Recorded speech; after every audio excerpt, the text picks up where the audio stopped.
Welcome to Season 3 of Malevolent Autopsy. I'm your host, Queen. I use she, her pronouns, and I am so excited to be here with you all. Now, let me warn you, the show contains major spoilers for everything in Malevolent as of the day this episode is published, so if you're not caught up, I'm not liable. And today is a particularly special episode of Malevolent Autopsy. You'll notice this is getting released in tandem with our regular episode that covers the most recent chapter, but this is in particular a episode to highlight the references to Shakespeare in Malevolent, and we've brought on a lovely guest co-host. But before we introduce them, I would like to know, what part of Arthur's body are you betting on getting injured this week? Howdy, hello. I'm Vol Control. I use he, him pronouns, and I think Arthur's funny bone is getting injured this week. And how about you, my special guest co-host? What is your name? What are your pronouns? And what part of Arthur's body are you betting on? Well, hello. My name is Slate. I use they, them, and she, her pronouns. I'm betting on Arthur's thumb because he does bite his thumb at many gods. Maybe they'll yoink one. Very good. Thank you. I thought of that. Very good. I was really sitting on that one. Extremely clever. So here's the fun part about this episode. I don't know shit about Shakespeare, and these two nerds do. So I'm going to ask all the stupid questions, and they're going to sound all super smart. But I know that we were previously considering having done this episode before, but it really came up in earnest because of the most recent big Arthur monologue that people are referring to as a soliloquy. Can somebody tell me what the hell the difference is?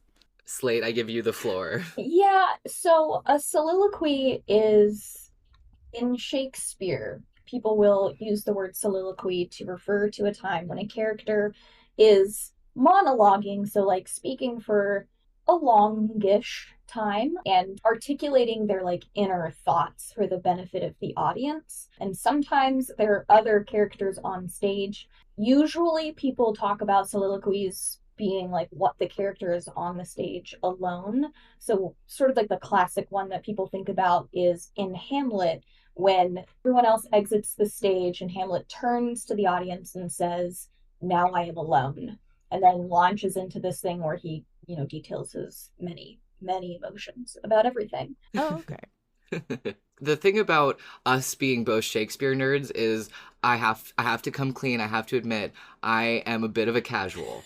I love Shakespeare, but when it comes to all the technical aspects, it's very vibes-based for me. Slate is truly the expert here. I'm honored you would say that, and I really can't accept the word expert.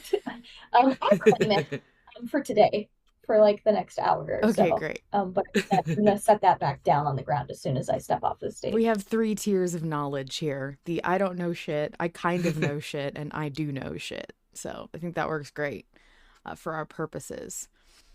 So we just finished listening to Arthur's soliloquy off of chapter 288, part 58. And Slate wrote this like gorgeous analysis of it in a Word doc that was posted in Discord. But I encourage you to go find it because it's beautiful. Can you sum that up for us a little bit? Or can you talk about the soliloquy? What inspired you to dig into it? Was it just, you just thought it was really beautiful, or? Yeah, so I have a problem, and my problem is that I really, really, really like Shakespeare. And I have been following the sort of like Shakespeare drops throughout Malevolent. I tend to go a little crazy when I hear them sort of dangled out. On more than one occasion, I've sort of lost my mind loudly in the eel pit about things. And so this one sort of felt like Harlan handed me like a Christmas dinner and just like set it out in front of me. And I was thrilled. I really enjoyed English class when I was growing up. I really, really liked being able to dig into like the mechanics of language and picking apart things to like really analyze all of the different like moving parts and how they work together in order to make something big and beautiful. I want to know why something is beautiful. And I looked at what Harlan handed us and I said, this is the best thing ever. I need to do something with this. And it like haunted me for several days. I didn't know what exactly I was going to do, but I just had it on loop. And I realized that I just wanted to like pick it apart like I was in English class. And I know that Harlan had said that he had always wanted to like perform Shakespeare, like to do a Shakespearean monologue or something, and they didn't let him. And he's like, so I made my own show, wrote one for myself. And I was like, great, I'm going to treat this like I would Shakespeare, both to satisfy this like insane nerd inside myself, but also because I was like, well, maybe this will make Harlan feel good too. This is a nice little way. I know he frequently sort of downplays his like the compliments people pay him and the accolades and stuff like that. And I'm like, no, no, no, no, no. I would like for you to know that this functions in the same way as, stuff that has endured and is beautiful, hundreds of years later.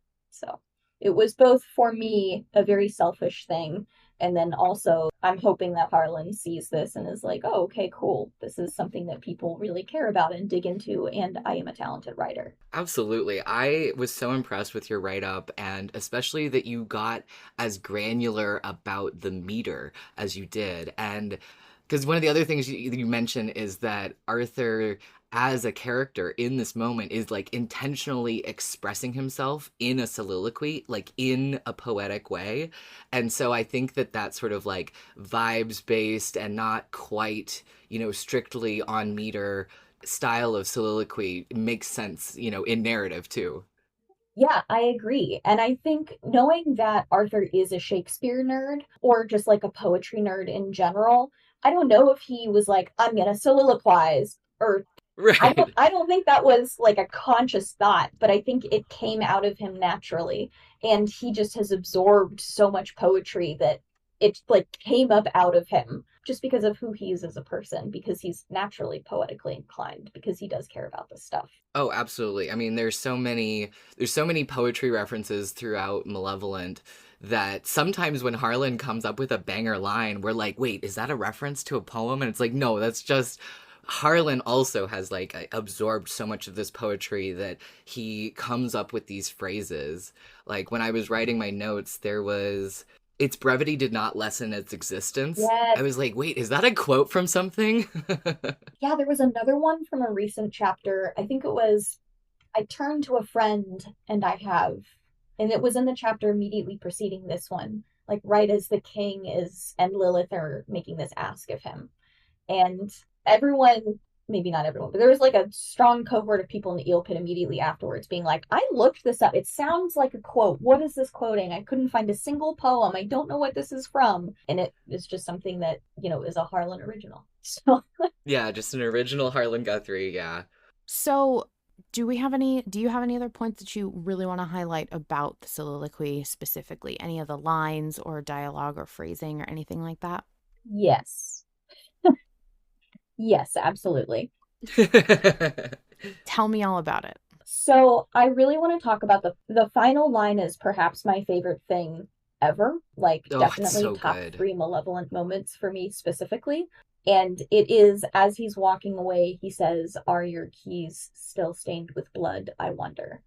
And I kind of want to dig into meter just a little bit if I can get pedantic. So as a like quick primer about what different meters are and the words that we're using. Okay, so when we're talking about meter, we're talking about the pattern of rhythms. So the way that you speak just naturally carries cadences, but when it's a pattern of the same cadences over time, that is, we're measuring in meter, just like in music. I'm also going to be talking about iambs and using the word iambic. And iamb is a set of 2 syllables where the first is unstressed and the second is stressed. So words like define Macbeth, and iambic is the adjective to talk about something that has an iamb in it.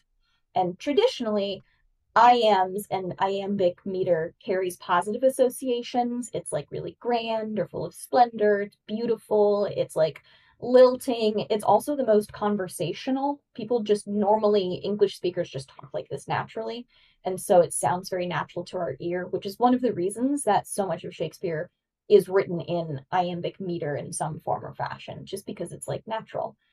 Do not only do you think that Harlan intentionally introduced some of that meter, or do you think it was more in the style of? And a follow-up question, is the meter like a very strict rule for the way that Shakespeare is written, or was it also kind of vibes based and now we sort of appreciate it for being in that meter? Those are two great questions. And the second one is that most of Shakespeare's stuff is written largely in iambic pentameter. There are moments where he strategically strays from that meter, but there is a reason that people associate strict meter with Shakespeare. And so he did set out to write these in a specific poetic way. It was purposeful. Right. I have no idea whether or not Harlan set out to do this. I'd wager not. Like, I don't think so. I think he probably sat down and, like, wrote something out that came from the heart, and it maybe happened to, like, hit these perfect little, like, this section's iambic pentameter. This section is, like, a completely different, like, meter, but it is perfect for this moment. I didn't know if it was, like, he did this on purpose or he stumbled into it. I would bet it was just sort of, it came out naturally, because it is not it's not like a strict meter the entire way through. Yeah, I did notice in your write-up that there were a lot of like near hits and near misses where it didn't quite fall into the like traditional meter. Throughout the course of the soliloquy, he sort of goes in and out of having real meter that sticks around for a significant period of time. There are like lines or sets of lines that fall into specific meters that you can check out in the document. And then the inverse of that is trochaic meter. And a trochee is a set of two syllables where the first is stressed and the second is unstressed. So the opposite of an iamb. So think like poet, pallid. Those are trochaic words. And trochaic stuff typically carries negative associations. People use it when they're writing about things like death and grief and madness and war and, the really sad stuff. And that is exactly what happens in Arthur's soliloquy. And it makes me a little bit crazy. The two things that I want to highlight are, I lied. There are three things I really want to talk about. One of them is the very first line, and the second is the very last line. And then I want to talk about Thoreau, because it's always about Thoreau. Yes, absolutely. But the first and the last lines are both trochaic. So the first line is, "Who is this man?" He says this, the way that Arthur delivers this is trochaic. Who is this man? Who is this man? As I said, like, trochaic meter is like, it's dark, it's deep, it's mournful. And when Arthur is like kicking things off with trochaic meter, it reflects how wrong Arthur feels this whole situation is. He feels like he feels wrong-footed in the same way that trochaic meter makes us as listeners feel wrong-footed as well. It feels like off. Yeah. And I want to note that, like, when I was arranging this on paper, this can very well be read when you're just reading it as iambic. And I struggled back and forth about how exactly to classify this. And I realized that the way that Arthur delivers it is trochaic. And that was more important for me because he's so sad and he feels so unmoored. And that is exactly the way that it comes across metrically. But the very last line, which is, "Are your keys still stained with blood, I wonder," is like the perfect trochaic pentameter. And so pentameter is a fancy way to say there are 10 syllables. And this is because a trochee is a set of 2 syllables. Pentameter, so we got 5 penta, right? 5 meters. So 5 sets of trochees is 10. This is very technical, and I hope that this is at all interesting for your listeners. This is math for English, and that's insane. I know, I'm sorry, it all comes down to numbers. No, it's fascinating. So there are 5 trochees here. So, are your keys still stained with blood, I wonder? And it is this perfect, like when we're talking about Shakespeare, he is typically writing in pentameter. also, except it's iambic, so it's like happy and conversational and usually pretty nice and easy to listen to. But the moment before he delivers this line, he bumps into the piano, or he like hits the top of the piano. It's not entirely clear, but he does something with the piano that there's this really loud, discordant note chord situation. It's like a bad sound on the ears. And then he delivers trochaic pentameter, this like perfect trochaic line, thinking about, are your keys still stained with blood? I wonder. And it's such a baller line. That really rocks. I mean, like, metrically, it rocks. Yeah. But it just rocks. But also, like, what a hard ass line. Can Yeah. he see that the keys are still covered in blood? No. Beautiful. Like, he literally has to wonder because he can't fucking see, and he's not going to talk to the very silent audience that can see for him because he has told her to shut up for a moment. Yeah. He's wondering about like the effects of Cain all of those episodes ago, right? Yeah, this line is so fucking incredible. And not only for those reasons, but also like this is like the stain of Cain's impact on Arthur's life, on Arthur's story. And now this whole soliloquy is about this thing, this impossible ask that is being asked of him specifically to defeat Cain. And so that like ghost of Cain through the narrative is so cool, that the bloodstained piano is still there, and of course it's the place that Arthur wanders to without being able to see. It's wild. It's amazing. It fucking makes me so insane. Are your keys still stained with blood? I wonder. Like, are your past, I'm sorry, I'm so worked up I can't even say the words I'm thinking out loud. Like, is the past, the violence of the past, still present here today? And this entire soliloquy is him reflecting not just on how horrible it is that Arthur is like this ask is being made of him, but also how does he let go of Thoreau? Should he let go of Thoreau? This like past violence, this past like tragedy, is that something that he still needs to carry around with him? That grief or that guilt? Like, is this something, by letting her go, does he have to let go of that guilt and that grief as well? And that is like this metaphorical blood on the keys of his life. And so he physically cannot see the blood on the keys that Cain, who is a lovely narrative foil in some senses, but also, you know, just the big bad, has left behind on a piano. When the piano is like his whole thing anyways, it is beautiful from top to bottom. This line is incredible. The imagery is incredible. And it makes me insane. And I can't wait to start yelling about it more publicly after this episode goes public. Yeah. But like, my God. And Seer in the chat says, full circle, baby. This is one of those lines that I saw you mention this in a couple other places. This is one of those lines that I think part of its impact is the way that it is phrased, because it's phrased in a slightly archaic way. And there's a couple other moments that you pointed out about the language where there is a use of archaic words like shall and blog. I've never heard that word before. And I meant to bring it up on an autopsy when we discussed this chapter the week that it came out, but there were so many other things going on that I didn't get a chance to, and I thought it was so interesting that Harlan chose to throw that word in. I had to Google the word. I truly didn't even know what the word was until the transcript was up, because I was like, I don't know what sound I'm hearing. Like, it sounds like blog, and I'm like, blog, like he's not talking about Zanga. Like, what is happening? Right. Slate, I hate to tell you this, but I'm pretty sure you just absolutely dated yourself by saying Zanga, because I don't think anyone in here would know what that is except for the three of us. Oh my God. Zanga lovers, pipe in. Sound off. Get in the comments. Get in the comments. Get in the comments. So, Slate, I wrote myself a little note while I was going through the early part of your document, because you didn't comment on the meter of a line that really stuck out to me, I don't think. The line, as if a stain, he asks me to wipe it from my mind. And I immediately what jumped into my brain was Macbeth, and I hadn't even gotten down to the further in your document where you also bring that up, and I just it made me think of.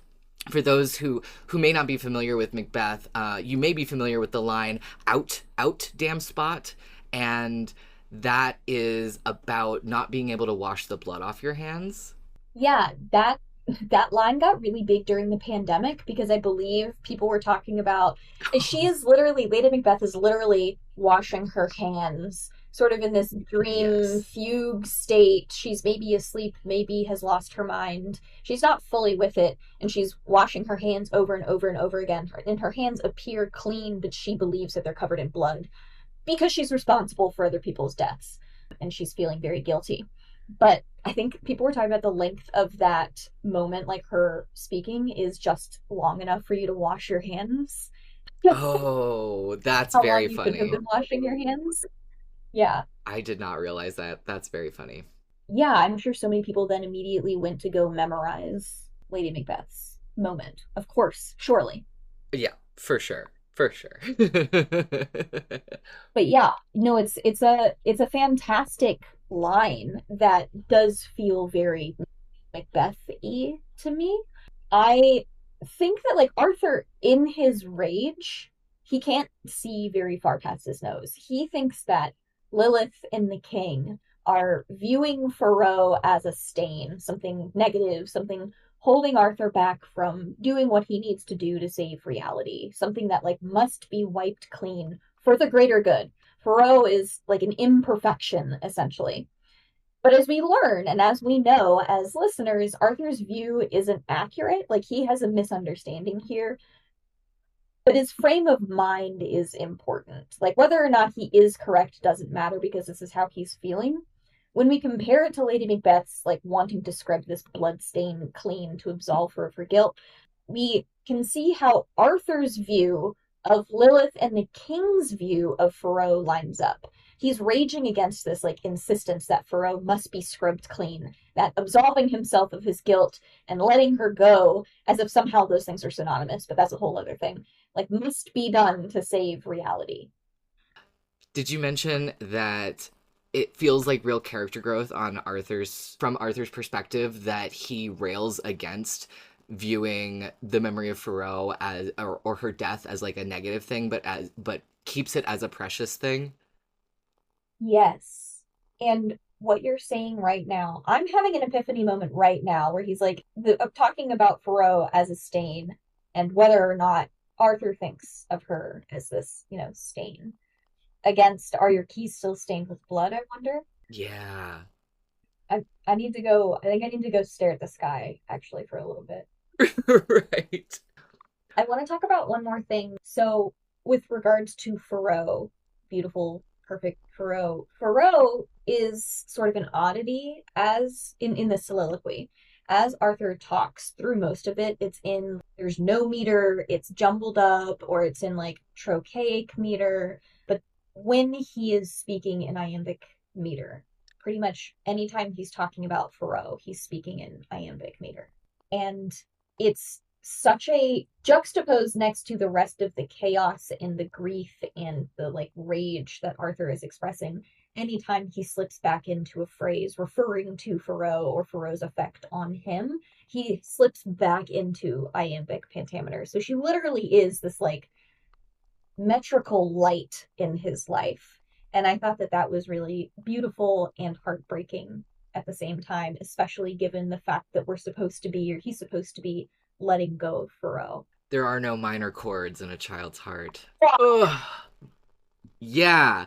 I love that you pointed that out. And again, it's so interesting how, I don't think it's strictly intentional, but it has to do with like the nature of how humans phrase things, how they understand things, how certain syllables and phrases, subconsciously affect you, and how that comes out so clearly with the intention of the words and the way that he refers to Thoreau, and that's so cool. It's beautiful and it makes me want to walk into the river. Yeah, Me too.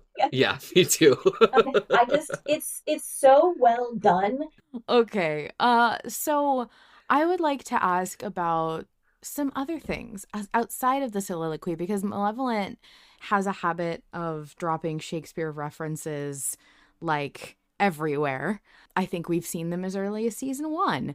So, what can you tell us about the one that I think everyone knows about, the naming of Yorick? This is wild to me. So I was not around when this vote was done. This was far before my time. That's wild to me. Well, it predates y'all too, or no, it predates Autopsy. Yeah, Autopsy was done during Only I Decide Who I Am. So it does predate Mm. Autopsy, yes. Oh, that's crazy. But it does not predate us in the fandom, Vol and I. Yeah, I went looking for because I was curious about how the whole name came to be. I know that it was a vote and people were voting between 4 names. What was it? It was Samantha, Prince, Vanguard, and Yorick. Is that right? Correct. Yeah. I was hoping that there was an autopsy that I could plug or go listen to, learn about what had happened. But instead I just went back and looked at Slow Poll.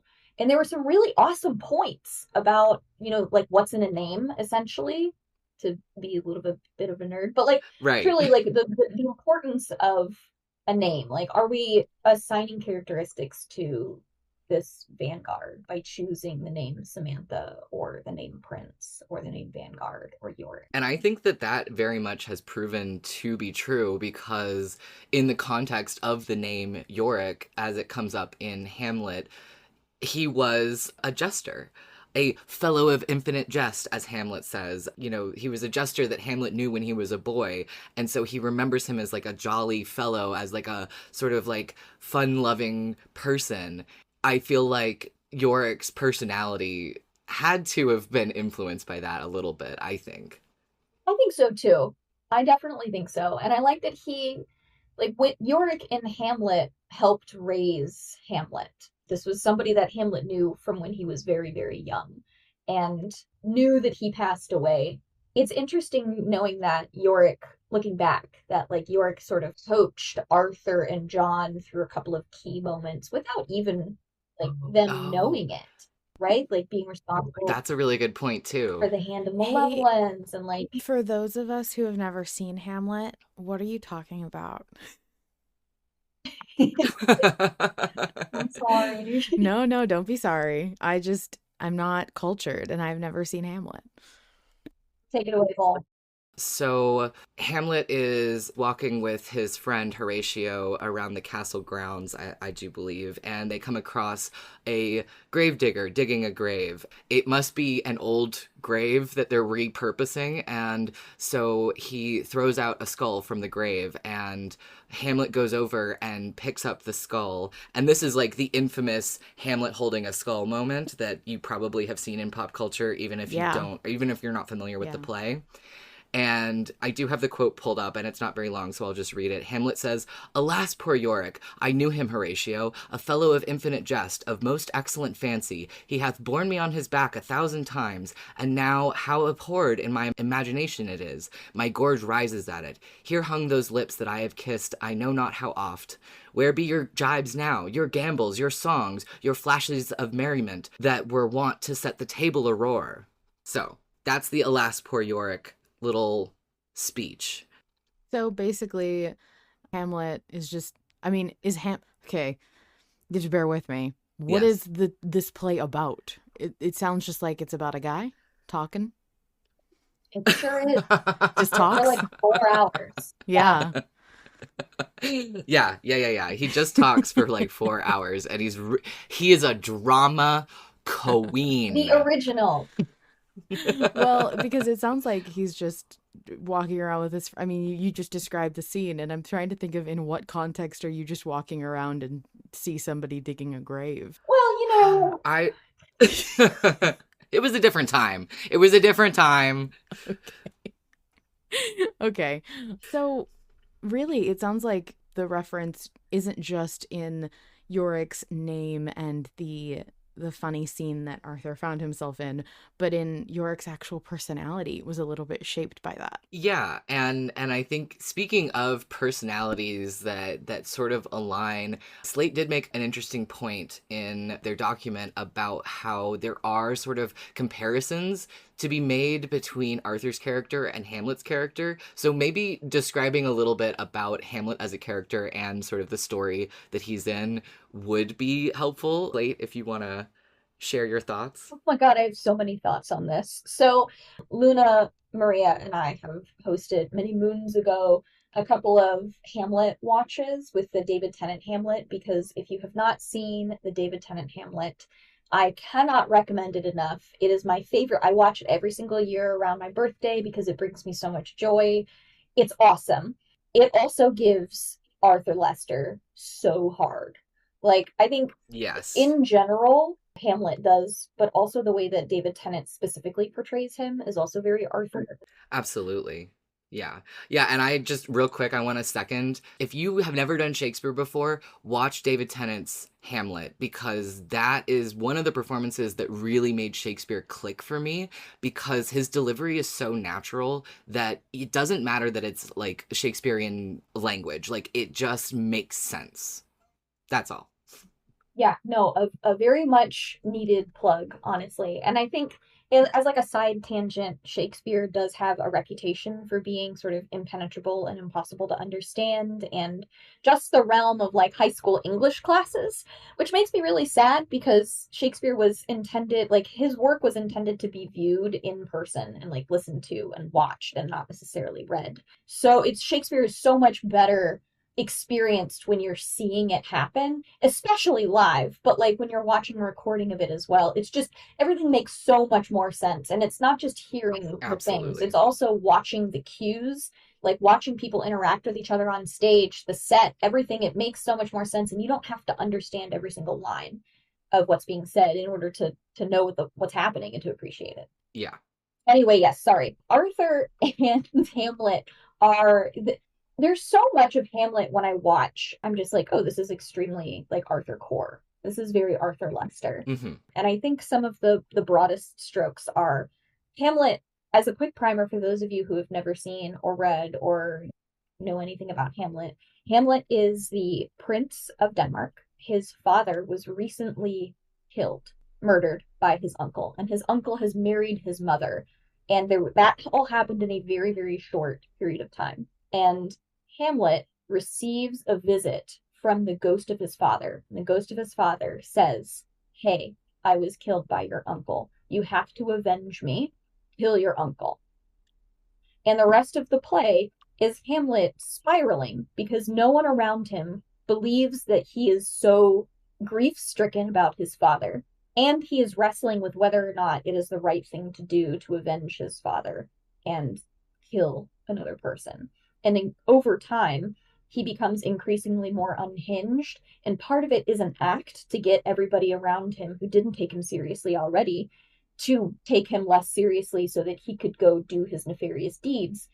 But also there is a very real descent into madness where he does sort of begin to lose his grip on reality. And that is a question about like, is he mad? Is he not mad? And I think these themes of questionable madness and grief that maybe isn't given enough credit, and also Hamlet's general just like angsty teen vibes, I think are very Arthur.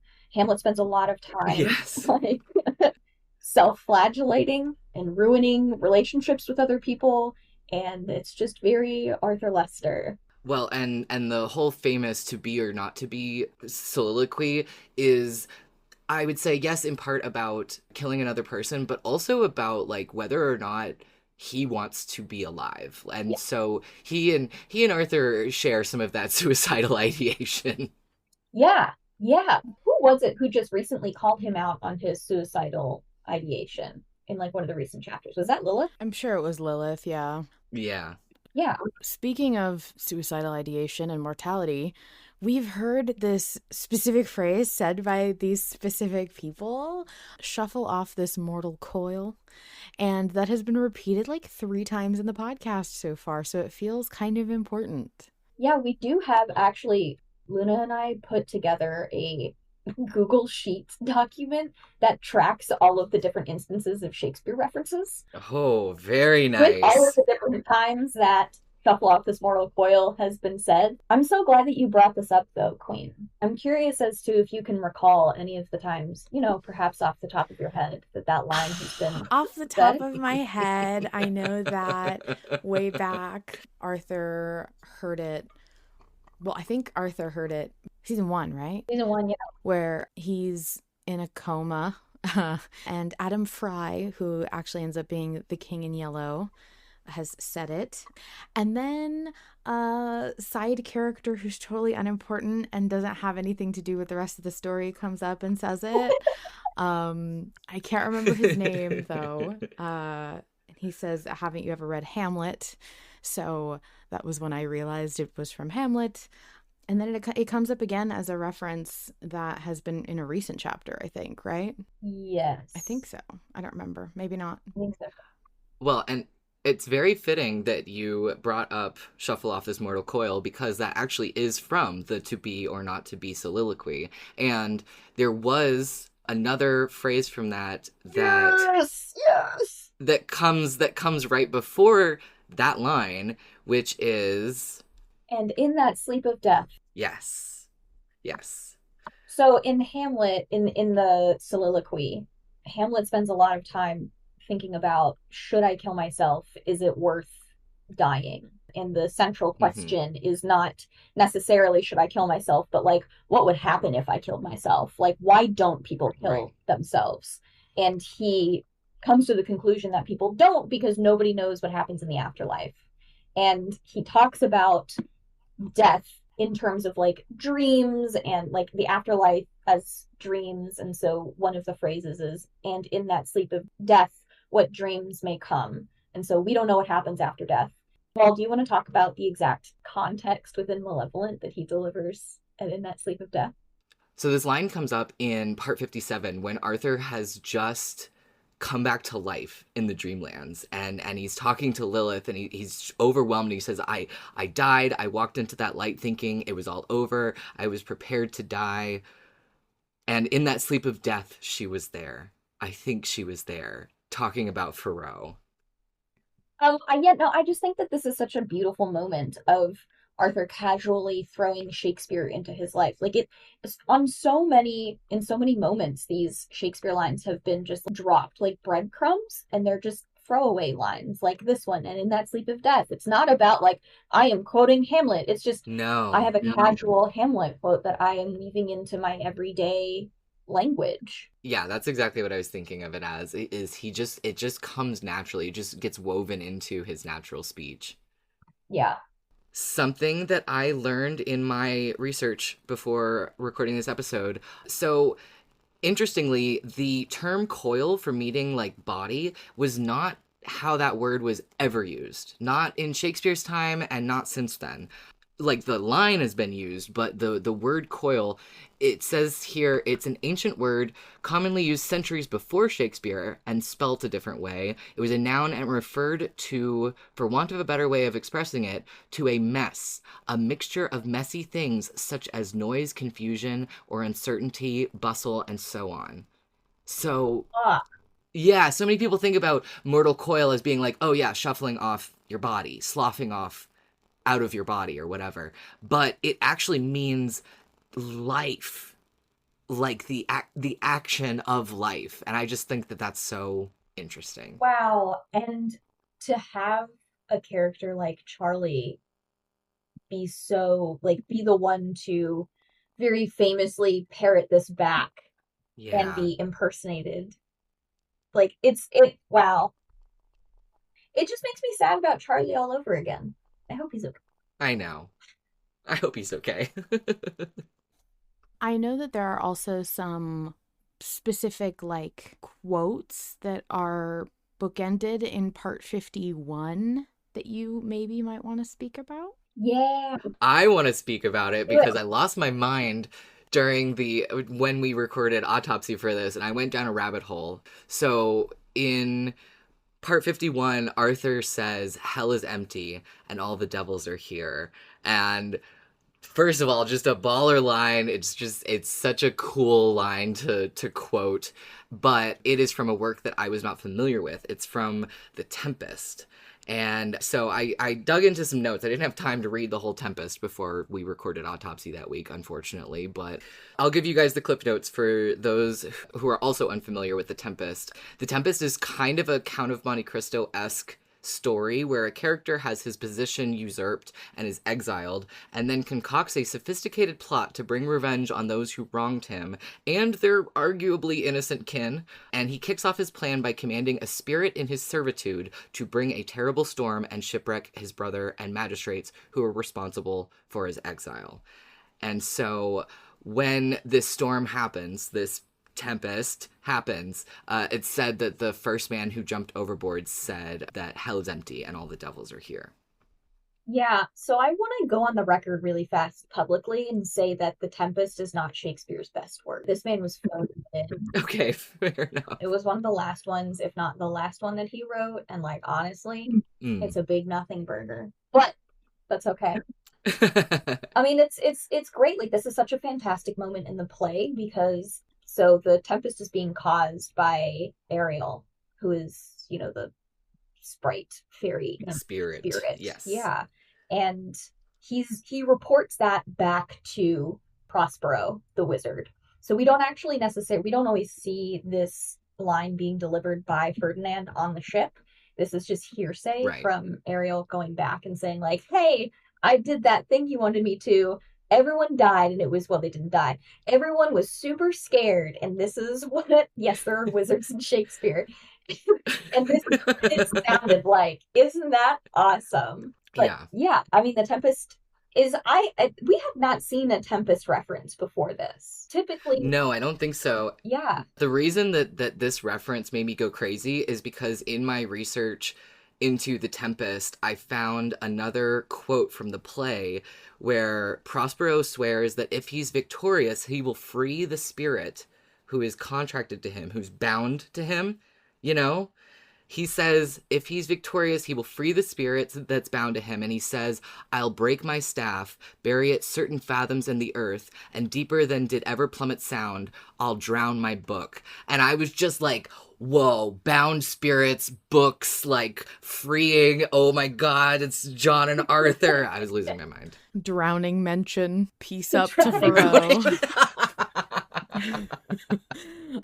Yeah, so when we were listening to this chapter in parts, like when it was released, we had no idea what they were doing around that campfire in the middle of the forest. Yes. And so many of us, myself included, were convinced that Arthur had laid some sort of trap for Lilith. Like they had already like thought about this, and we're just sort of coming into this in the middle of it, and they know something we don't know.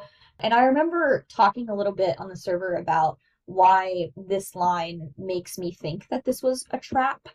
In retrospect, I was full of crap, but in the moment it made sense. And that does happen. I think Malevolent does make fools of us all. Like, we do eat. Oh, for sure. Because I had the complete opposite thought.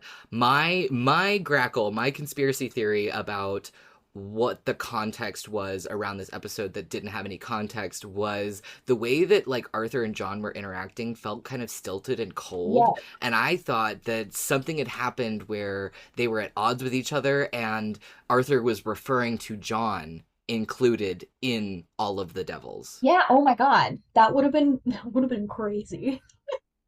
Right? Vaguing him through Shakespeare. He doesn't even know. Right. We didn't know that it was about to be bookending quotes either, which was awesome. And I have questions. Actually, do you want to like intro the other quote that does end the episode for us? Yeah. So on the other end of part 51, Lilith says, Lord, what fools these mortals be. Which Lilith knows. I mean, I guess I shouldn't be shocked that Lilith knows Shakespeare, but it was like, whoa, somebody else is quoting Shakespeare? What's going on? Thank you. So far it's only been Charlie and the King in Yellow via like Adam Fry quoting and John. And also, you know, Booth John does also quote Shakespeare like riff off of it. True. Yeah, Pie in the chat says, hasn't Kane? And I was trying to remember if Kane has quoted Shakespeare. Has he? I don't know. If he did, we missed it and it's not on our spreadsheet.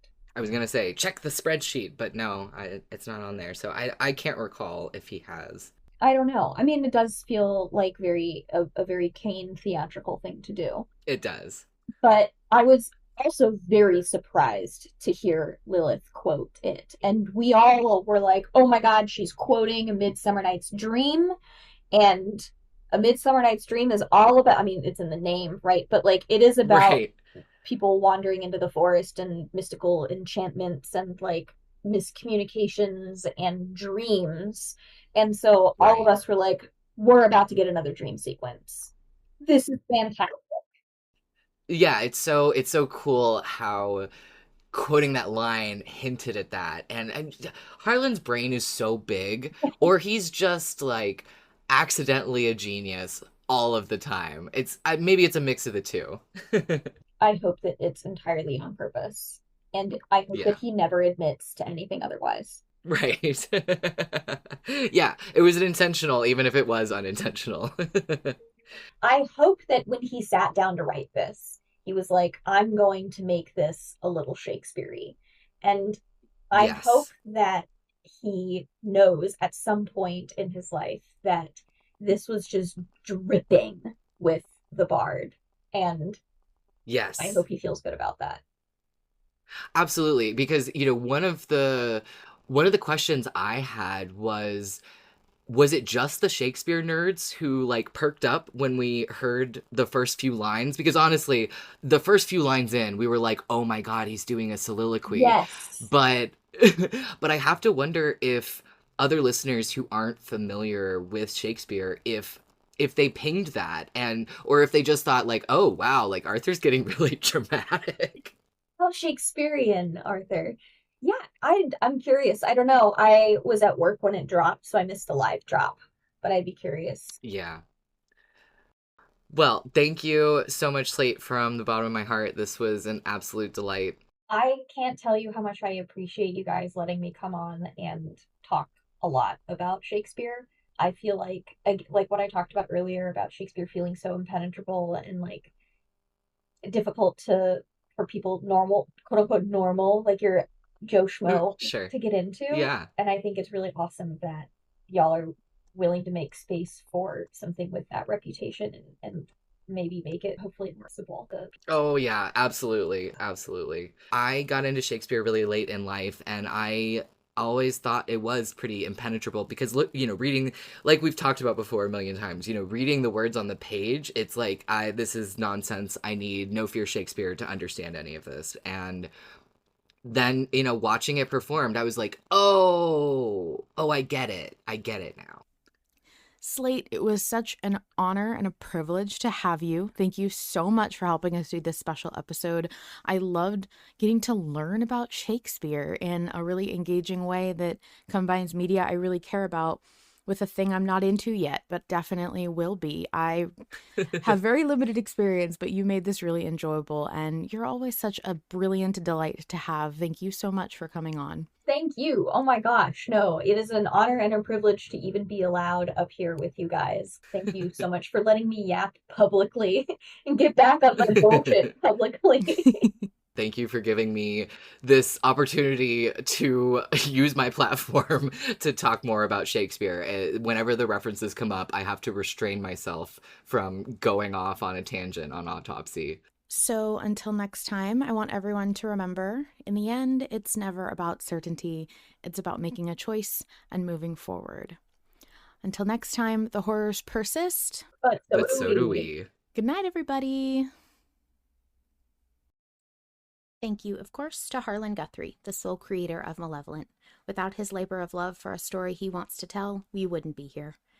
To join the live recording, submit your own message, get in touch with me, and more, visit linktree/Malevolent Autopsy.